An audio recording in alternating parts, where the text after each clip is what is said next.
Assalamualaikum warahmatullahi wabarakatuh. Salam sejahtera untuk Anda semua, semoga dalam keadaan sehat dan penuh semangat. Pada kesempatan kali ini kita akan membahas sebuah topik yang sangat menarik dan penting untuk kita cermati bersama, yaitu bagaimana kebijakan tarif resiprokal yang biasa kita dengar dalam konteks perdagangan internasional ternyata juga memiliki implikasi terhadap perkembangan cryptocurrency, khususnya dari sudut pandang ekonomi makro. Baiklah, sekarang mari kita mulai dengan memahami terlebih dahulu apa yang dimaksud dengan tarif resiprokal. Tarif resiprokal adalah kebijakan di mana suatu negara menerapkan tarif balasan atas barang impor sebagai respons terhadap tindakan serupa dari negara lain.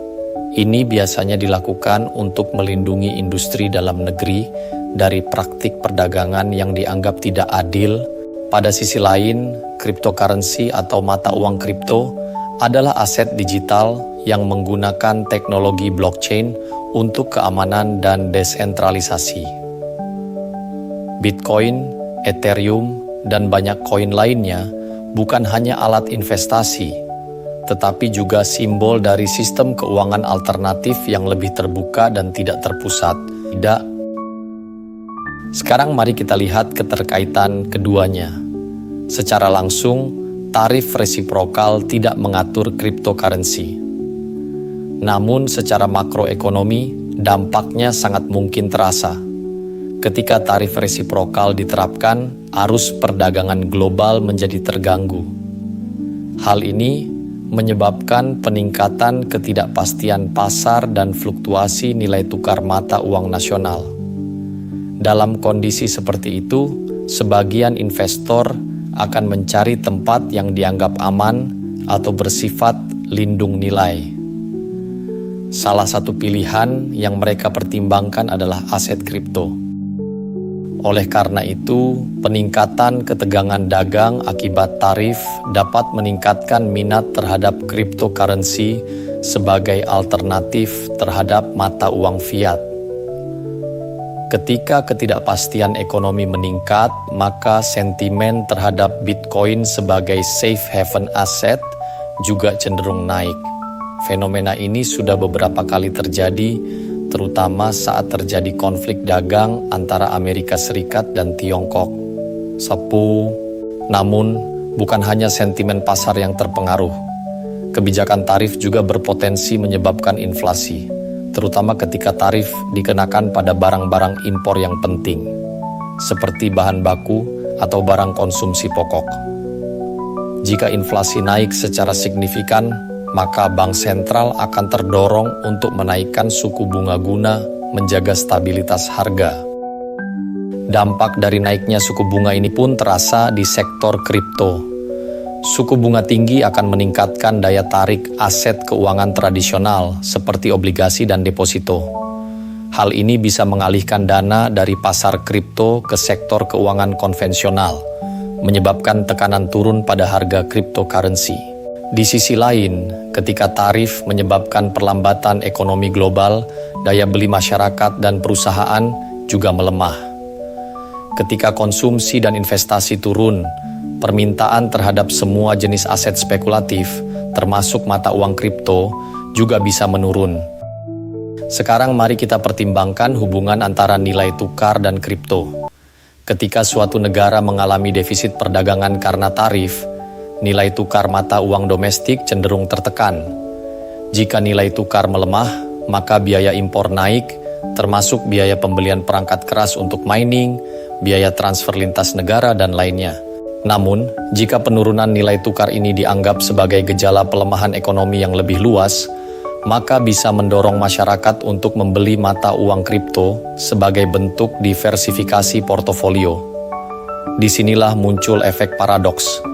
Pelemahan ekonomi bisa menyebabkan lonjakan permintaan terhadap aset digital, meski fundamental ekonominya memburuk.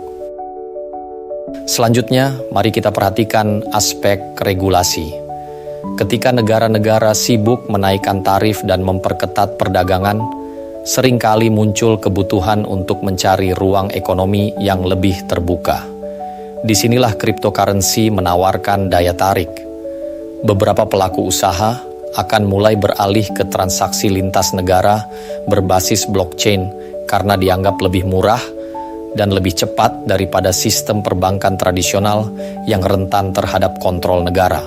Akan tetapi, perlu dicatat, pemerintah yang sangat aktif dalam kebijakan tarif biasanya juga memiliki pendekatan yang cenderung ketat terhadap cryptocurrency. Artinya, dalam situasi di mana ketegangan perdagangan meningkat, kemungkinan besar regulasi terhadap kripto juga akan diperketat, baik untuk alasan stabilitas sistem keuangan maupun pengawasan modal. Dalam konteks makroekonomi, ada dua pendekatan utama untuk melihat dampak tarif resiprokal terhadap kripto. Pertama, pendekatan permintaan dan penawaran aset. Ketika ketidakpastian meningkat, permintaan terhadap aset digital bisa naik. Kedua, pendekatan suku bunga dan likuiditas. Jika tarif menyebabkan inflasi dan memicu kenaikan suku bunga, maka permintaan terhadap kripto bisa menurun akibat tingginya opportunity cost. Dengan demikian, hubungan antara tarif resiprokal dan cryptocurrency tidaklah linear atau sederhana. Ia melibatkan interaksi yang kompleks antara nilai tukar, inflasi, kebijakan moneter, dan ekspektasi investor global. Sekarang mari kita simpulkan, tarif resiprokal memang dirancang untuk melindungi kepentingan nasional dalam perdagangan, tetapi efeknya meluas hingga ke pasar digital dan aset virtual. Cryptocurrency, meskipun tidak secara langsung terkena dampak kebijakan tarif, tetap sensitif terhadap segala bentuk perubahan kondisi makroekonomi global yang disebabkan oleh perang dagang atau kebijakan proteksionis. Oleh karena itu, penting bagi para investor, pembuat kebijakan, dan pengamat ekonomi untuk melihat fenomena ini secara lebih holistik. Cryptocurrency bukan hanya fenomena teknologi, tetapi juga cermin dari ketegangan, ketidakpastian, dan ekspektasi dalam ekonomi global. Demikian pembahasan kita kali ini mengenai dampak tarif resiprokal terhadap cryptocurrency dari sudut pandang ekonomi makro.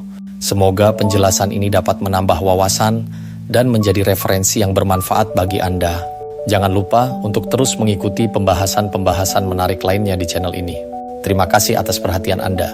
Wassalamualaikum warahmatullahi wabarakatuh.